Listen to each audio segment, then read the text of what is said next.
Quiet on set. Picture is up. All right, roll sound. Rolling. Roll cameras. Cam's rolling. And 3, 2. Hey everybody, what's going on? And welcome to Hank's Think Tank, back again. As I stated, we're going to be doing a lot of shows this year. 2025 is going to be the year that I put together more content than ever before. So today I have with me Jon Bouche and Dale Inman. Jon is a Montgomery County real estate agent. He's also the vice president of the Lone Star Groundwater Conservation District, and he's the vice chairman of the Republican Party. Jon is a guy that you need to know. He's heavily integrated in Montgomery County, gets a lot done, and does a lot for us as voters and as individuals. Dale is an S.R.E.C., and I'm going to let him tell us exactly what that stands for. What's that stand for, Dale? That stands for State Republican Executive Committee. There's 31 senators in Texas. Each Senate district is a committee man and a committee woman. So that would be 62, 31 times 2, plus a chair, plus a vice chair. 64 of us kind of operate at the state level. We're the convention between the convention, is basically we meet quarterly. That's what it is. Okay, there you go. So there you have it. So Jon has decided to run for state rep for District 16 against Wil Metcalf. And we're going to talk about what brought all this on and what the conditions are in the political scene now. So these guys have a lot of information to disseminate. We're going to get as much of it out as we can.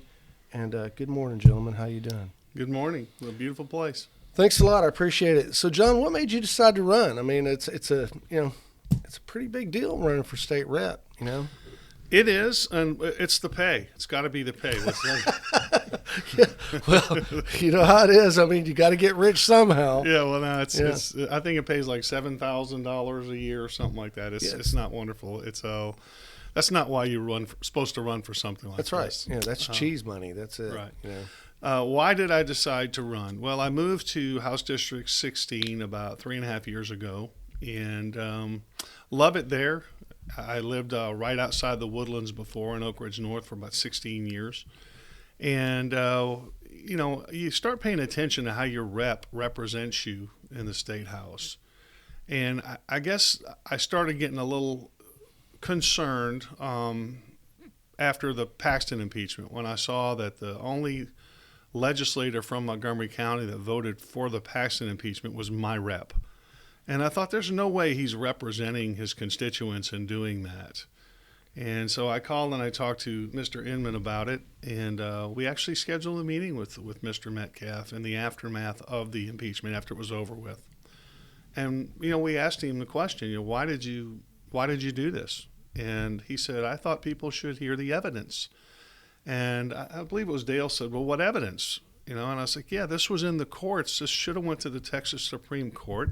That's where it should have been adjudicated instead of in a political show trial that sidelined the Senate, the House, the Lieutenant Governor, the Texas Attorney General, and cost the taxpayers millions of dollars because, even if something would have came out of that, it would have hurt the trial later because of the evidence and everything that would have been put out there. It would have really affected the way the evidence was presented in court. It was just a dumb thing to do, I thought. And, Wil Metcalf looked at me and said, I had no idea this was even in the courts. I said, well, you're either lying to me or you're not very smart because there's no way you could have not known this. And he just kind of shrugged it off. So that was kind of the first indication that, maybe this guy wasn't the best decision maker about things. And I started wondering what the motives were behind that decision. Mm-hmm. So then fast forward to May of 2024, you have a state convention, 10,000 or so Republicans descended upon San Antonio, and they decided on their legislative priorities. The top 5 legislative priorities they picked were border security, election integrity, protecting our children from gender mutilation, and the number 4 was the banning of Democrat chairs. Because for the past decade or so, or maybe a little longer, what we've seen is legislation end up in the House. A chairman who's elected by a majority of the Democrats and a handful of Republicans appoints Democrat chairs to key committees, and then they kill important Republican legislation. They run out the clock. They do whatever they can to slow walk this legislation to where it just languishes and dies. Right. And so we were tired of that. So we said, the Republicans at the state convention said, no Democrat chairs. The number 5 legislative party, just to go back, was banning taxpayer-funded lobbying. I said 5, and I wanted to cover that. So the fourth one was no Democrat chairs. A petition, when Dade Phelan ended up winning his election against David Covey, Phelan being the former Speaker of the House, who was appointing Democrat chairs, Republicans tried to get him out. He went and appealed to, I don't know how many Democrats, 1,400 Democrats, pulled him across the finish line because we have an open primary, right? Right. And so he was able to get elected with the help of Democrats. So we were concerned that Dade Phelan was going to become the Speaker of the House again through the same process that he got it last time. All the Democrats voted for him, a handful of Republicans. So the grassroots all across Texas began to exert pressure on legislators saying, we don't want Democrat chairs. Do not support Dade Phelan or any speaker that's going to appoint Democrat chairs. And a petition was circulated. In Montgomery County, every legislator signed that petition except for one. Do you know who? Wil Metcalf did not sign the petition. So again, my S.R.E.C. committee man and I went and met with him. And Dale actually was the first one to say, hey, I got a call last night about this from the S.R.E.C. They want to know, how come your guy isn't on board with this? What's going on? Oh, I guess from the S.R.E.C. people, what's going on with this? And so he said, well, I'm having breakfast with him tomorrow. I'll ask him. So when Dale asked him about the petition, to ban Democrat chairs, Wil Metcalf said, I don't even know about that. I really don't know. I haven't seen it. I don't know anything about it, which would be amazing if that were true. I don't believe that's true.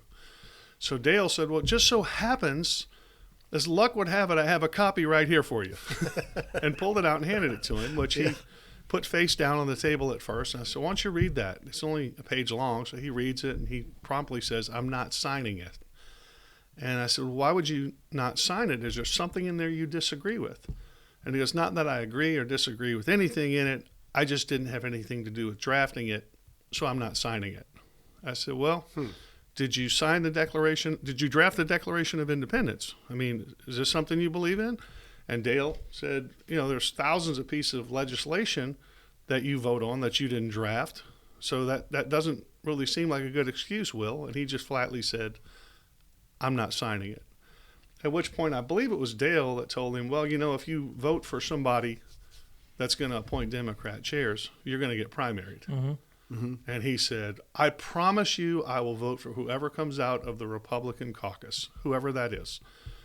And I said, if you vote for Dade Phelan again with a minority of Republicans, Will, and end up electing a speaker that way, a small minority of Republicans joining together with all the Democrats, if you do that again, you're going to get primaried. And he looked at me, he said, I understand. So I guess it was December 7th. Was that the date? Mm-hmm. Correct. Where the House Republican caucus was meeting to select their candidate for speaker. Now, there's an agreement that all the Republicans signed, that the rules were created, I believe, by Dustin Burrows himself. Dustin Burrows wrote the rules. Yeah, that said, all Republicans will support the person who comes out of the Republican House caucus for speaker, period. Okay. Well, when the vote didn't go their way the first time, because, again, they come in and they twist arms and they bribe and they think they're going to get the people to vote for them. When they didn't get the vote the first time, they required a 2/3 majority for a candidate to be selected by the House. They had a quorum. Quorum was established. Okay. They required a 2/3 majority. No candidate got the 2/3 majority. I think Cook got 48 on the first round, and Burrows got 40. The second round of voting, it's only required a 3/5 majority. Okay. Cook got 47 that time. Burrows got 41. At that point, the Burrows people thinking, we don't have the support. They said, we want to take a recess. So the way that works is if you want to take a recess, somebody makes a motion and then there's a vote. They lost the vote for the recess, so they just all got up and walked out, the Burroughs people, and they didn't come back. The committee waited hours before they took the third vote. Still, they had a quorum present, and because the Burroughs people walked out, Hank, they lowered the number of votes they needed. You understand? Yeah. Because 3/5 of whatever smaller number is a 3/5 smaller of number. X is less than 2/3 of X. Well, so instead of Cook having to fight to get that 60% of the vote, because Burroughs people shot themselves in the foot and left the room, Cook ended up getting 77% of the vote. Mm-hmm. And he is the official nominee of the House caucus. The Burroughs people, meanwhile, went down the hallway to the Democrats and then immediately held a press conference and said, "We have the votes that I'm going to be the speaker. I am the speaker-elect." Burroughs said that. Mm-hmm. So they'd already planned this before. Right. That's what it sounds like. Yeah. So at the moment they did that, I was sitting with my wife, and I was pretty angry about it. And she's been kind of politically apathetic, but she was fully on board at that point with me running against Mr. Metcalf. Mm-hmm. So I called Dale and I said, "I'm filing a treasurer, and I'm going to go ahead and announce now." And the reason I wanted to announce so quickly, things have a way with dishonest people in politics. If I would have waited until closer to the election and announced, Mm-hmm. I'd have said I did this because Wil voted for the impeachment of Ken Paxton. No, I didn't. Mm-hmm. Right. Wil joined with all the Democrats to elect a speaker. That's a lie. That's what happens, and it gets all kind of muddied. So I wanted to do it in real time, and I was overjoyed to find out that Ken Paxton, Abraham George, and a lot of grassroots people across the state are really focusing on this item. So it's going to be real hard for these 20-something Republicans who betrayed their constituents to say they're all lying, that didn't happen. That's why I'm running. So what do you think Metcalf's motivations are? I mean, It's everybody's motivated by something, and it sounds like if he's voting against his constituency and against what Montgomery County is looking for, he's got to have a motive, a real motive. Well, do you think it's to protect relationships that he has, or I mean, is it just power? I mean, I think it's power's power. a big thing. I think it's power. I think it's.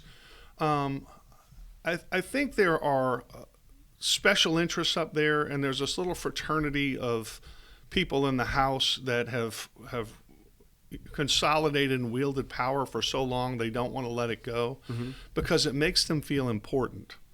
And if you play ball, they'll like this last tax relief bill that went out that Wil got to put his name on. If you think he wrote that bill, I got a bridge I want to sell you somewhere. There's just no way. It's what it is if you do this, this, and this, we'll protect you. We'll put your name on these key pieces of legislation, and we'll allow you to campaign on that. We'll make sure you have money for your campaign, etc.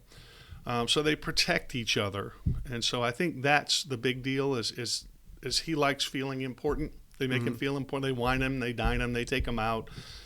And they're this little group, this little fraternity, and they feel important. Well, I'm running because I think the constituents of HD 16 should feel important and should feel represented. Because right now, Wil Metcalf is not representing our interests. There's no way, if you'd have put a referendum out to the people of HD 16, that we would have voted to impeach Ken Paxton.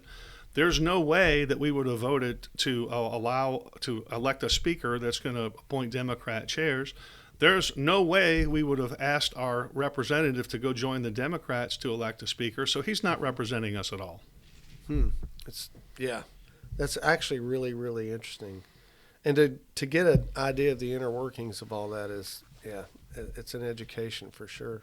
So it goes a little bit beyond ordinary civics, for the average guy. So I'm hoping that, the average voter out there can kind of get an idea of this. So let me ask you this. We go down another year, you get elected.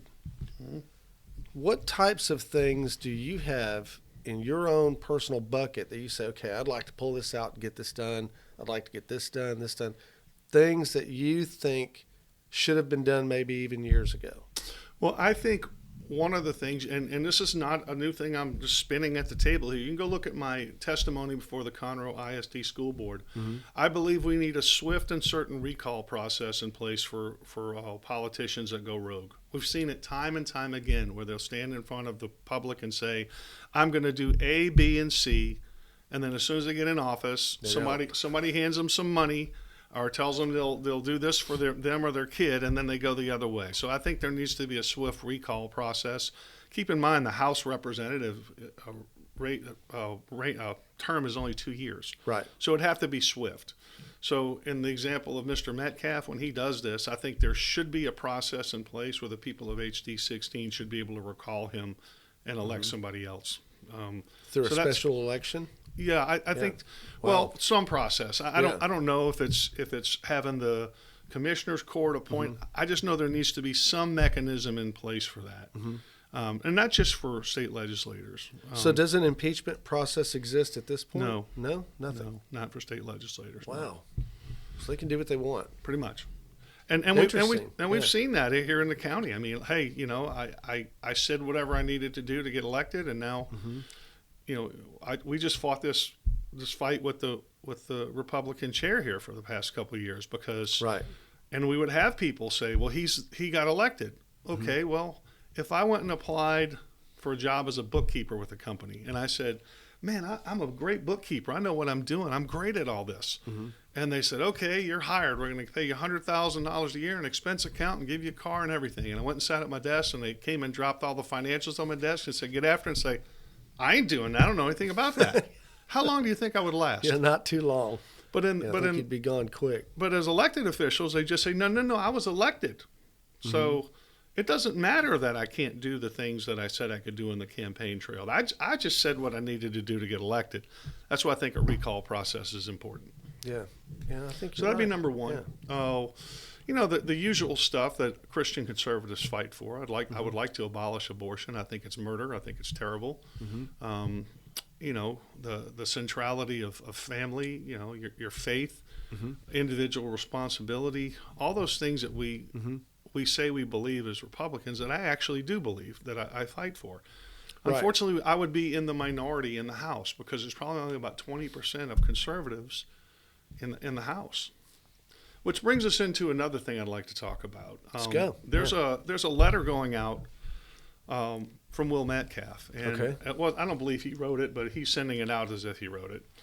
And it says, David Cook is not the most conservative guy. He's not who you think he is. Well, the game that we're in is we have 88 Republicans that are probably more to the center than they are center right. Okay. You're not going to get a right-wing speaker. We would love to have Tony Tinderholt or Steve Toth or Nate Schatzline or Brian Harrison, but you're not going to get that. They're just not going to get the votes. So the agreement was by all the Republicans that we would respect the process and accept whoever came out of the caucus. Conservatives like us, we would rather have a more right-leaning speaker. Sure. But we're respecting the process, which is what we always do. Their side is not respecting the process. But if you want to compare Cook to Burrows, Texans for Fiscal Responsibility has a voting score. They say he's not a fiscal conservative. Look at Cook's score. Well, he's got like a 64 or something in that. And you go, well, that's pretty bad. Burrows has a 41. So all the way down the line, Cook scores better and agrees more with conservative voters than Burrows does, who agrees more with Democrat voters on big issues. But that's the guy they're supporting, so they're trying to kind of Jedi mind trick you into telling you that Burrows is a real conservative. Let me ask you this, Hank. How many times has a Democrat voted for the most conservative candidate in a race? I'm going to go with once, just because there's got to be a fluke out there somewhere. But right now, 64, whatever the number is, 62 Democrats are lined up behind Dustin Burrows, while Wil Metcalf is trying to tell you that he's the most conservative. Wow. Yeah, I didn't know that. Yeah. So, that's something else. Yeah. Yeah. So anything else you've got that you'd like to see done in your 2-year term? Well, I mean, border security is a big thing. Border security is huge, and I'm growing more and more concerned about border security myself. The only The only letter I've ever written to a president of the United States is when Trump was elected back in 2016. I wrote him a letter and I said, Mr. President, congratulations. Now, full disclosure, I was not a big Trump fan back then. I was very suspicious of him and his background, the people he hung out with. Sure. Yeah. I was more leaning towards a conservative side. Ted Cruz, one of those I wanted. But with that being said, thank God Trump got elected. He's done an amazing job. He's been a transformative figure in history, and that's been great. But the only letter I've ever written to a president in my entire lifetime was the one I wrote to him, and it said, Mr. President, congratulations, but if you don't fix election integrity in this country, we're dead. Nothing else matters. How prescient was that when you looked at what happened in 2020? So that's another big issue for me. I went and testified about election integrity issues in Austin last time, where I watched a Democrat, and you were sitting in the room next to me. There's a Democrat up there, a man of color, and somebody is talking about election fraud. And they had softened the penalties for election fraud. They took them down to a felony, I think to a Class A misdemeanor or something. And they were arguing to get those back in place. And this guy said, y'all know you're only trying to pass this because it affects people of color. And I thought, is he saying only people of color commit election fraud? So I'm in favor, and I told Steve Toth at the time, I said, you missed a mark on this. You should have been pushing harder, one of the people pushing harder to strengthen the penalties for election fraud, because what happens is they argue you to a lesser deal because you are on the reasonable position.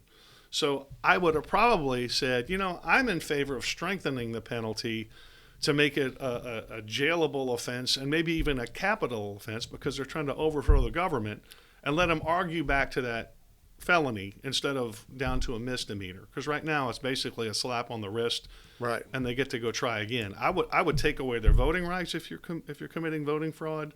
I agree with that. I would come down hard on them. I mean, I know I'm a little radical in this, but when I see these people out burning cities and tearing stuff up, and, these people do this because a lot of them feel they're judgment proof. They receive a government check. I'm from New Orleans. I saw this my whole life. It's mailbox money. They know the money's coming. Once they get caught doing that and I identified who they are, I would strip them of all their government benefits forever, and that money would go into restitution of the city and the businesses they destroyed. So there's a lot of things I would like to do. I don't know how much I'm going to do, but I guarantee if I get up there, these are things that are going to be talked about for sure, because they need to be, because we're going the wrong way. I get it. So do you think that election fraud can ever be solved? I mean, it's just so complicated, especially for the general election. It's huge. I do think that. How could we do it, being that it can be so easily manipulated? How can we do it? Well, first of all, you have to identify what is the biggest cause of fraud. I'm sure Dale has an opinion on this too. I'd like to hear that. It's paper ballots are the biggest fraud. That's been happening forever. The mail-in ballots, all those are the ones you see them stuffing the drop box with, the mules and everything. It's always been amazing to me. We have all our dollar bills have serial numbers on them, right? Right. So why can't every ballot? Why? We have Coke machines that scan things in to make sure they're legitimate. Right. Well, why can't those be the voting machines? I mean, why can't you scan those in? And if you see somebody feeding in multiple ballots, you have a record of it right there. You can pull those out and do a real-time audit of them and see who does this. You can identify the people. You would cut down on that tremendously. It's not that we lack the technology and ability to prevent fraud. We lack the willingness. That's the problem. Wow. Yeah, that's crazy. What about blockchain? Do you think blockchain would work? I don't know enough about that, but I've always been really nervous about blockchain and about cryptocurrency. It's always seemed very Dungeons and Dragons to me. Like, okay, I'm going to mine this money. Where'd it come from? Well, I mined it. Well, what's that mean? It's money out of thin air. I think that bubble is going to pop at some point. I'm with really crypto, concerned. but I'm talking about blockchain being used to vote. I think if we use blockchain, it couldn't be beat. I mean, there's no way. How would you apply blockchain to that? Well, it's very complicated, but everybody would be able to vote. That vote could be registered. We would know You'd have an audit trail. You'd have a complete audit trail. Well, I would be in favor of whatever would and create not only an that, audit but trail. it could never be manipulated because of the way blockchain's set up. It's really, really, really brilliant. Could we apply it to voting is the key question. I think it would take some computing power that, somebody'd have to pay millions of dollars to set that up. But sometimes, Hank, sometimes the simplest answer is the best answer. Mm-hmm. I mean, in the countries where they have a thumbprint and you have to show up and vote in person on voting day, they have the least amount of fraud. Yeah. You know, makes sense sometimes to the me. simplest answer. I mean, there's ocular technology also. Yeah. There's a lot of things you can do, but I think people are so suspicious of the government that they don't like giving a lot of personal information. I think everybody's become way more suspicious of government than they used to be. Yeah. Yeah. And so that's definitely going to impede what we're trying to accomplish, I think. Yeah. So, But again, election integrity is a big deal. I have a degree. I have a law enforcement and police science degree. I know that the certainty of punishment and the how fast it's delivered is a more effective deterrent. So when you catch somebody committing voting fraud, setting their trial for 8 months from now, and then dragging them through and then plea bargaining them down to nothing and then sending them out sends no message of deterrence to anybody else that's going to do it. I do think they should be arrested, severely punished, stripped of their voting rights, and made a real example out of. And I think you'd see a lot less of it if there was something to risk. Plus, take away all their whatever government programs they're receiving. I think that's or the way future to do it. benefits for that matter. Sure, they'd never be able forever. to apply for Social Security or any of that kind of stuff. Yeah, I think so. Yeah, absolutely. And of course, then they'll say, Even well, that's removal of harsh. citizenship could be tough. I mean, Well, yes. I mean, if you're going to go, might as well go. Well, I'll tell you, somebody asked me one time how I feel about, our illegal immigration. And I said, listen, I am in favor of everybody that wants to come to this country to contribute. We have a legal immigration process. We need to make that, easier for people to navigate. At the same time, I am also in favor of when we catch somebody burning down our cities, destroying businesses that are contributing nothing to society, that hate America, loading them on the same bus that these people came in on and sending them back south so they can experience what they want. You want to live that life? Then you should go there and do that. Right. It's a citizens exchange program that we should probably have. I mean, I want everybody here that wants to love and contribute and fight for this country to be here, and there's a lot of people that are trying to come here legally that are caught up in the system right now just because we're not efficient in the way that we process. Yeah, it's heavily congested. It's in bad shape. Yeah. So I think part of border security should be to be able to reform our immigration policies and how all that's handled. So yeah, I'm with you on that. What do you think? On which topic? Pick one. Well, the election, I would go again. A lot of people are familiar with Box 13 back in the with Lyndon Johnson, which he was losing, and he was losing by X amount of votes. And lo and behold, 3 days after the election, they found Box 13, and it had like 150 votes more than he needed to put him over the top. And it's interesting, going back to election integrity, while it's not necessarily proof, I certainly find it evidentiary, that Kamala Harris, every state that she won has no election integrity issues in it. They don't check stuff. No voter ID. No voter ID laws. Everyone that has voter ID, she lost.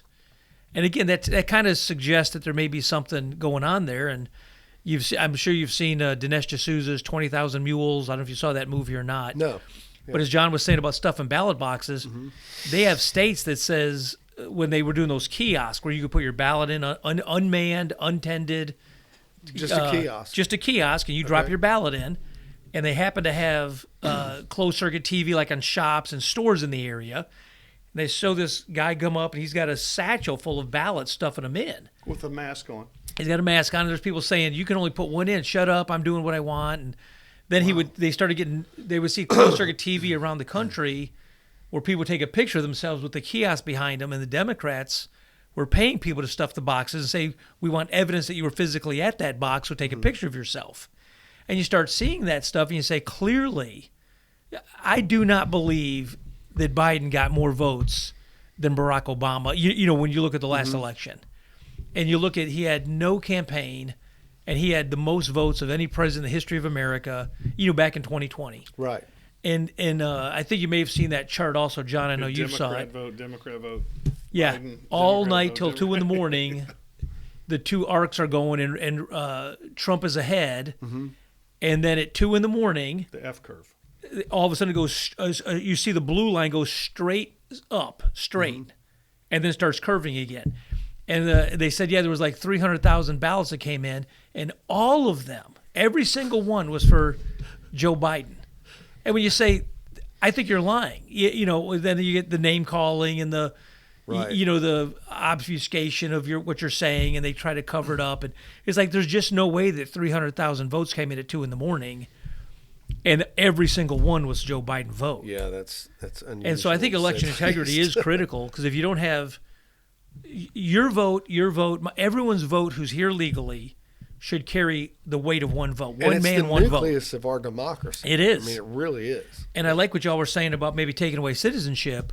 You're literally, when you're involved in election fraud, and when people say it never happens, there's cases right here in Texas. There are people in prison today for election fraud and have been found guilty in a court of law. So when you hear the folks say, well, it doesn't happen, and then you have proof that it does. Well, it doesn't happen much.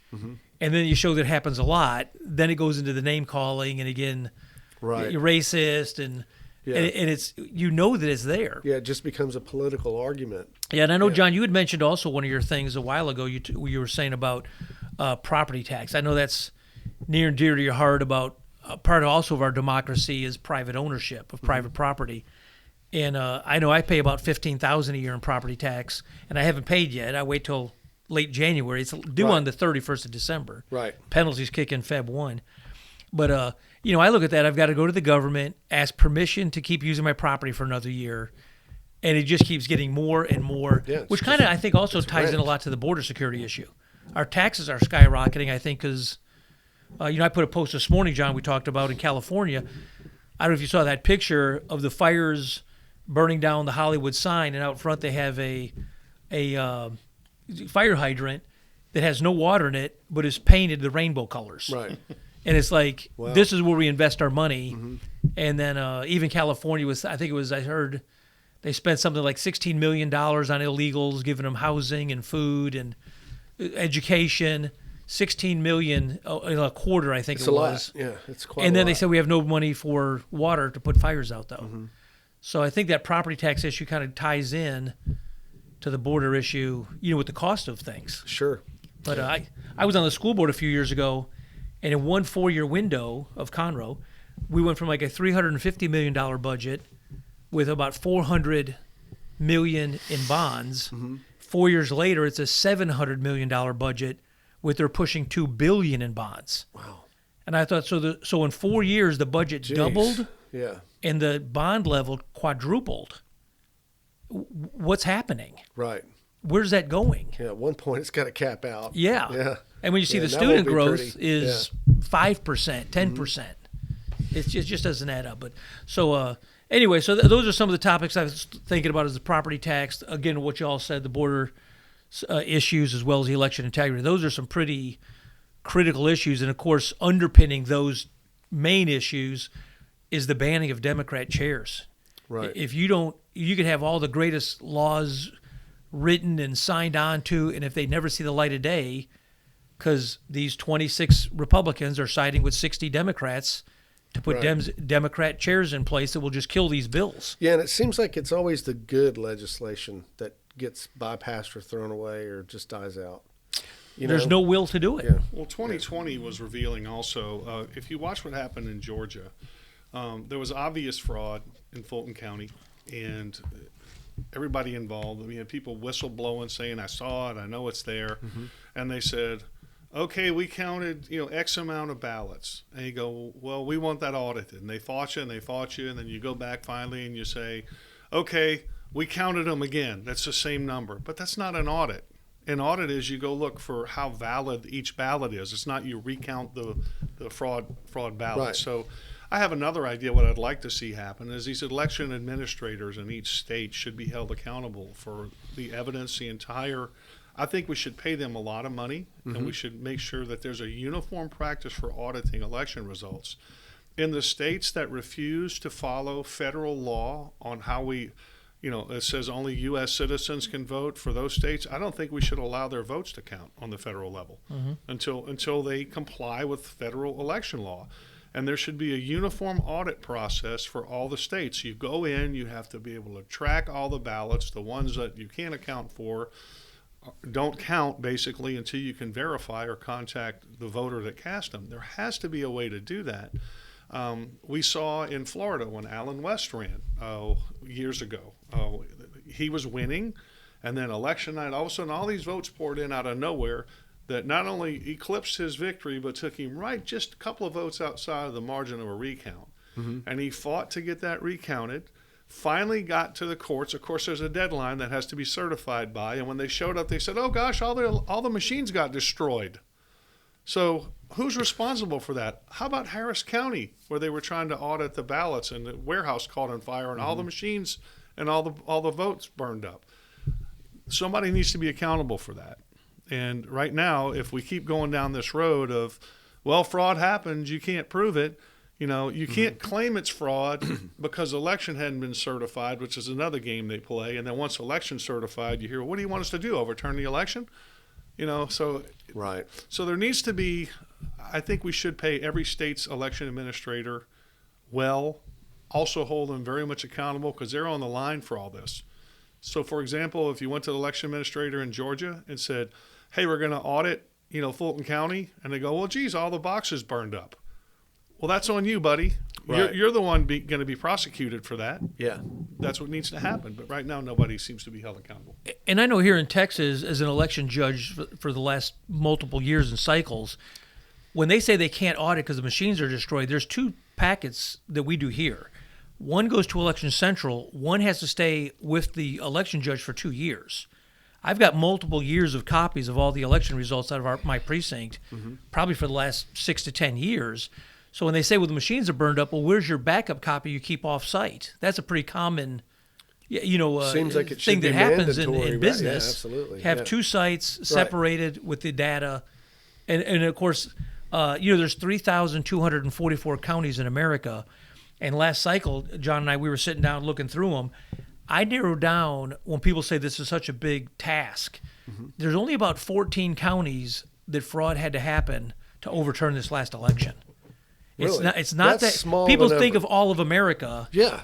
Well, like you can imagine here in Montgomery County is really clear. There's a lot of counties that are very clear blue, very clear red. Right. And it's that 14 to 15 counties. I literally narrowed it down. Highly populated. The Harris County, typically it's the counties that when all of America's got all their votes counted and done, they're 2 weeks later still saying we've got ballots coming in. Yeah, I can see that. So that would be counties with over 1 million in population. Yeah, and it boils down to about 14 counties. Wow. You get whole states that turn the reports in, and you got Harris County saying, well, we still... We don't know how many votes we have to report And what's yet. happening... That's what they're saying. They're waiting to see what is the numbers we have to have. They're waiting till all the numbers come in. Hey, we need this district to have another 100 ballots. We need this district to have another 4,000. We need this area to have another 6, and that'll put us over that. So they're waiting for those numbers to come in, and those 14 counties are big enough to say, hey, well, this was we found these are the ballots. Like I said, it's really not that a monstrous a task. I like what you said, John, or maybe you alluded to. You have a deadline to get your ballots in. And whatever system you have to do not to get the ballots in on time, they don't count that. There is a deadline. But again, you see these 14 to 15 counties out of 3,200 that every 2 years, every 4 years are the same counties with the same problems that they can't seem to fix when the rest of America has got it figured out. And it's just not right when they come in with just a few margin of – you start looking at the last 10 years too, and it's like, okay, you had 2% more than you needed to win the election or maybe to stop a recount. It's too coincidental. It starts getting there's something going on there. How many times has one of those delayed votes favored a Republican? I can't remember it. Never. It never comes in. We found a box that's 60% Republican. Yeah, never. Right. And as you may know, Hank, from the news, when they had the paper ballots last cycle, it was the Republican voting districts that they ran out of the ballots. And I know Cindy Siegel down in Houston, the day of the ballot, said, hey, last cycle we had 3,000 voters come into this precinct. I only have 1,000 ballots here. Early in the morning, she was saying, we need more ballots at this location. We'll get them there. We'll get them there. We'll get them there. They never showed up. People would come in to vote, and they said, we have no ballots. Right. And, Wow. and it was only in Harris County, it was only Republican-dominant districts that ran out of ballots. Then they'd go over to the Democrat location and see 5,000 ballots for, you say, well, 2 years ago you had 2,200 voters here. Why do you have 5,000 ballots there?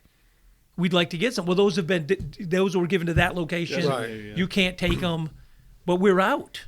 We'll get them to you. And I heard Cindy say we all day were on the phone with Election Central, couldn't get ballots sent to us. And then at 7 o'clock, the polls are closed. Right.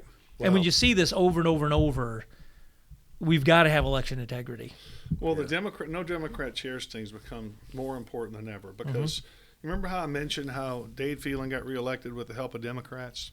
One of the things we did, I served on the Rules Committee for the Republican Party this time, and we strengthened Rule 44, which would allow us to censure Republicans who work with Democrats against Republicans. And we also closed the primary. You know, we said that you have to be a Republican to vote in the Republican primary. I know that's a radical idea, right? But that's what we changed it in the rules. And I know Abraham George the other night said we closed the primary, but you're still going to need legislative action to make that fully effective. What do you think the odds are of having a speaker elected by Democrats closing the primary when they benefit from it? In fact, when Dade Phelan himself would not be even in the House again had Democrats not crossed over in the primary. It's a rhetorical question. You know, the answer is zero. Right. There's no chance that Democrats are going to support closing the primary at all. So there's a lot on the line right now. And look, God has a plan. I'm just glad everybody's paying attention now. Yeah, it may be boring, but the real quick inside baseball, if you vote in March in the primary, in the Republican or Democrat primary, and then when there's a runoff, if you vote in the Democrat primary, you cannot vote in the Republican runoff. Right. So what Dade Phelan did is exactly that. They went and got all the list of the Democrats in Orange County, in that area, and said who did not vote in the primary. Because if you don't vote, then you can vote in the Then you runoff. can, right. So they went and targeted 1,400 Democrats and then brought them in, and they voted in the runoff, and he won. By 300 votes or something. By 300 votes. They had 1,400 people to come in that were, and there was people, we saw the mailer, they were mailed, they were targeted, they were texted, hey, you didn't vote in the primary, you have a say-so on who's going to be the next Speaker of the House, come vote for Dade Phelan. And they all know, well, Dade's going to put Democrats in charge. Yeah. So while I missed the primary, I could go vote for him in this runoff against David Covey, and I do get a say-so in. So, but when you look at how they targeted those Democrats, it's like you're literally going after Democrats to stay in power, and that is exactly what Wil Metcalf is doing now. We're siding with 62 Democrats who are all backing Burrows, and if we side with them, and if Burrows wins, I will have a leadership position. Don't care about my constituents right now. Right. Don't care about what the will of the party is. Don't care about the will of my constituents are. It's about me having a power position. And all I have to do is side with the Democrats. And that's it. All the smoke that's going on with all these letters and all this nonsense, at the end of the day, 62 Democrats and 20-some Republicans are backing Burrows. It's bad news to be one of those Republicans. Right. And, John, you said earlier when we had breakfast with Mr. Metcalf, and I consider him a friend and I consider him a good man. I want to get that on the record as well. I've told him over and over and over, Will, I'm not saying this. Please don't hear this as a threat. It's not. I'm your friend. I'm urging you to start being and acting like a Republican. If you don't, when you said earlier, I said you'll get primary. That wasn't a threat. That was it will happen, and I don't want it to happen. I want you to be the representative that you can be. Right. I want you to be successful. But if you keep going down this road siding with Democrats, this story's going to get out. And eventually, you've got a lot of people hoodwinked because he's a very good, personable person. He's a very good man, shakes hands, smiles big. But your voting record and what you're doing is going to come to light, and enough of the voting population is going to start seeing that. Right. And you're going to have your people that are diehard, we're going to back you no matter what because you're our guy, but the majority of your district's going to start turning against you, and it's going to happen pretty quickly. And I would tell those people out there backing Will and covering for him still, not as a bad person, not that, but as a rep, is the attorney general wrong, the state chair, the party? is 10,000 Republicans at the state convention. Were they all wrong and you 50 are right? The majority of the House Republicans? Yeah, the majority of the House Republicans are saying that that's the wrong thing to do. Every Democrat's for it. Every Republican is against it. All the other smoke and mirrors, just look at who's siding up with who. Okay. That's what I would say. And if you go to I would invite people to go to, because of that letter that went out that had misinformation in it, there's people saying, well, there was no caucus meeting, that it was disrupted, it didn't happen, they didn't elect anybody. If you go to the Texas House Republican Caucus website, just Google it, click on that when it pops up, and then hit the news tab. The very first thing pops up. It says David Cook receives nomination of the House Republican Caucus. So they're just flat out lying to everybody at this point. And I know Montgomery County politics, in a lot of instances, is very much relationship. It's not really Politics is relationship. Yeah, it's not It really is. how good you can do the job. It's whether I know your mom and them, and whether we played ball together as a kid. But you really need to see what this guy's doing right now. And I do think people are waking up, because I'm getting calls from people that have been longtime family friends of his, that are telling me, yeah, we're with you 100%. And Dale called me the other night from the Kingwood Tea Party, which was a shocker about when they announced Wil Metcalf. They don't even know your name. Yeah. They said in Kingwood, which is not even the district. Right. It was announced Wil Metcalf has a primary challenger, and the room erupted. And they don't even know, John, I don't even know if they know your name over there, but that room was like, out of district people are saying. Yeah. Across the state people are saying stuff. But John, what you just mentioned, I just did that. I typed in Texas Republican Caucus, hit the news tab, first tab. Texas House Republican Caucus nominates Representative David Cook for Speaker. Yeah. Just exactly what you just said. But they're lying about it, and it drives me insane, the people that are repeating these lies. And one of the things in the letter said, yeah, and the other side had secret meetings before the caucus met. Well, first of all, that secret meetings, those are trigger words, just that appeal to people with limited intellect that are just very gullible. Because if you think for 1 second that Dade Phelan and Burrows and Metcalf and the rest of them didn't talk about that speaker race before the speaker before the caucus met, you're insane. Right. So when people say, well, they had secret meetings, we dealt with that here for years. Yeah. They had secret meetings. I'm like, what is a secret It was meeting? published. It was announced. You were invited. Is it just any You meeting didn't you show choose up. to Yeah. not participate in as a secret meeting? Yeah. So anyway, Yeah. Yeah. I think you get the picture why I'm running. And Yeah. And I will tell you, I was in Austin December 6th, I think 5th, 6th, and 7th. The day of the speaker vote was December 7th, a Saturday.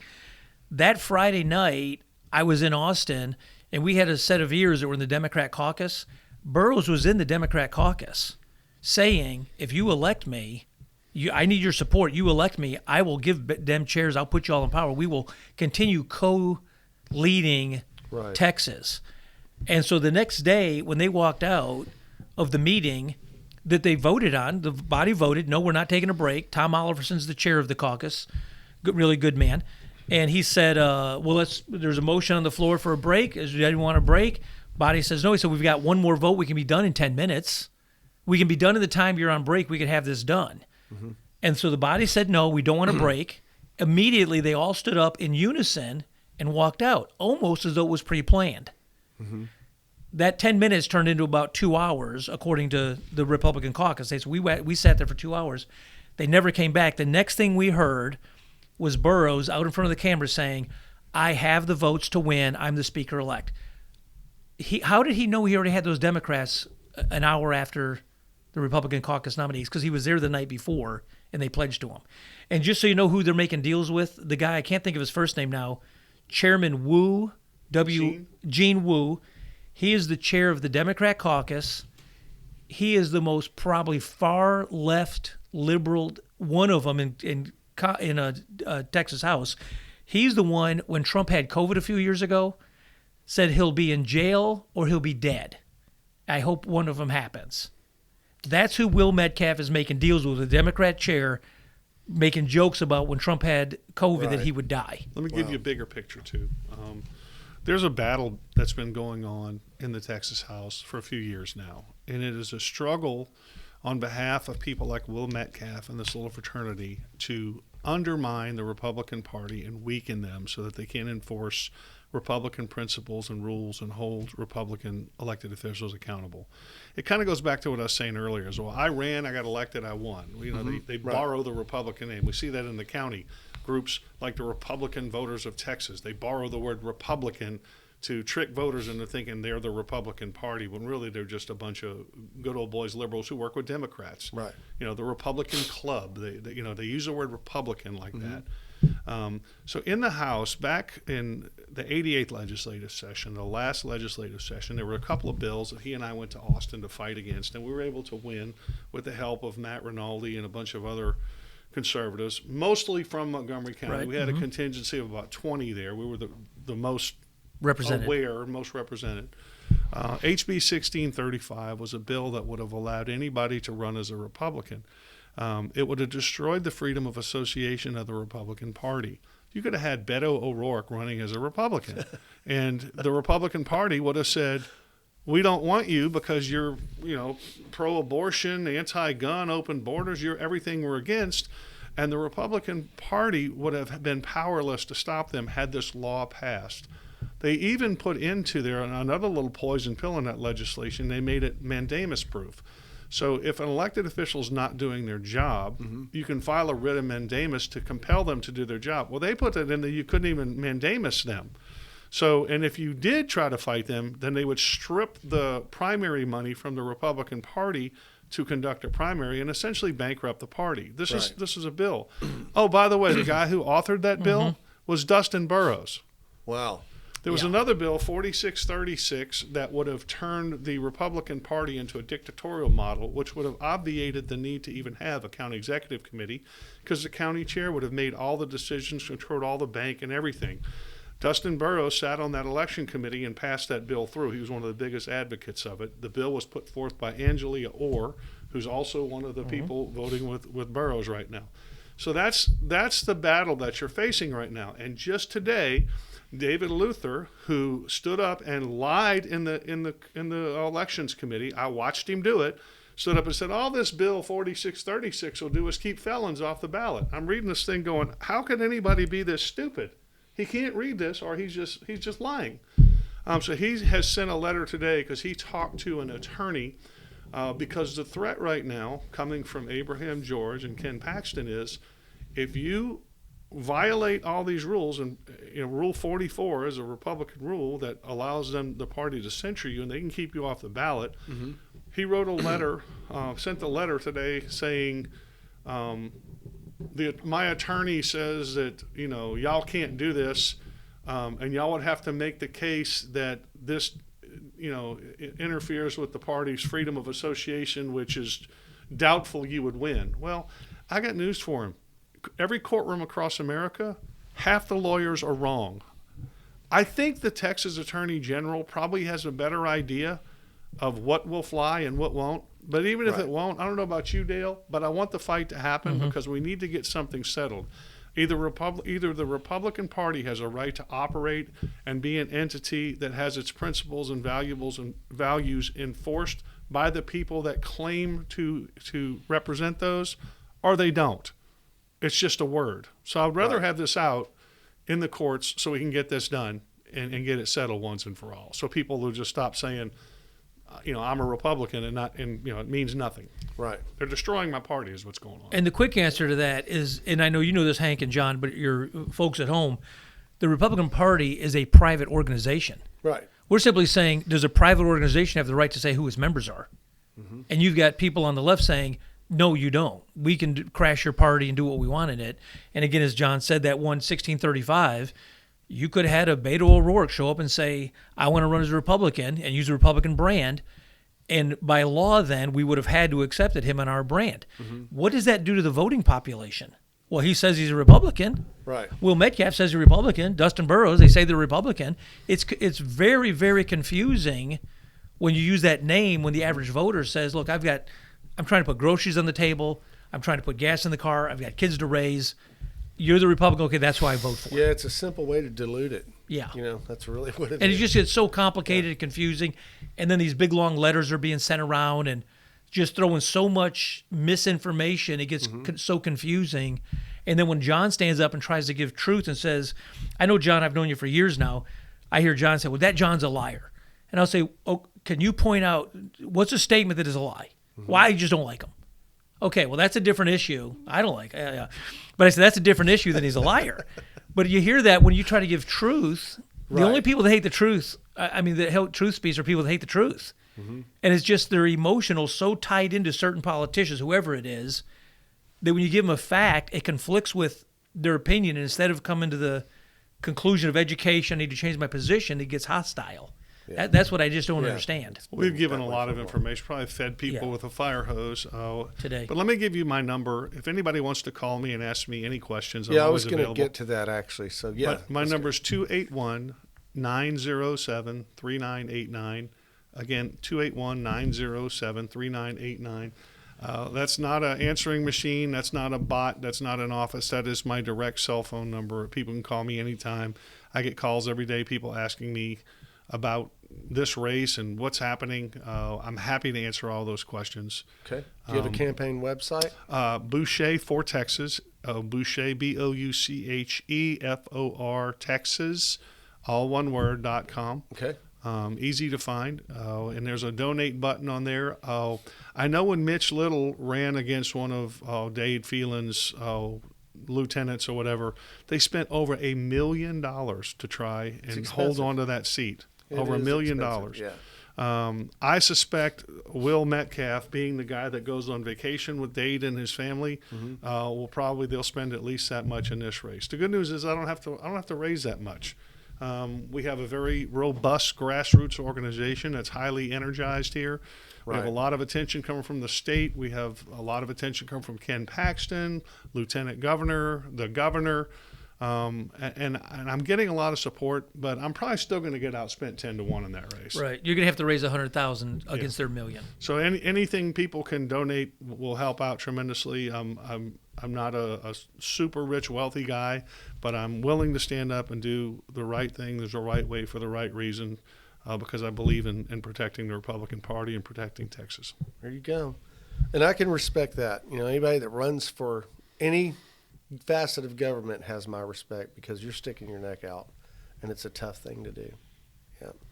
Well, guys, there you have it. And as I've stated before, you really need to be educated voters, and you got to be careful how you cast your vote. So look into this. Take a look at what John is talking about. Take a look at Metcalf's record, and see what happens in this next race. We got to make sure that we are supported by the people that we elect.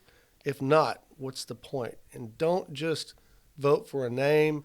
Don't just vote for a party. Vote for the man that has the same ideas and a man that has the same morals and values that you have. In other words, elect the guy that'll do the job the way that you would have done it if you yourself ran and got elected. I'm Hank That. This is Hank's Think Tank, and we'll see you in the next one. All right, guys. Appreciate it.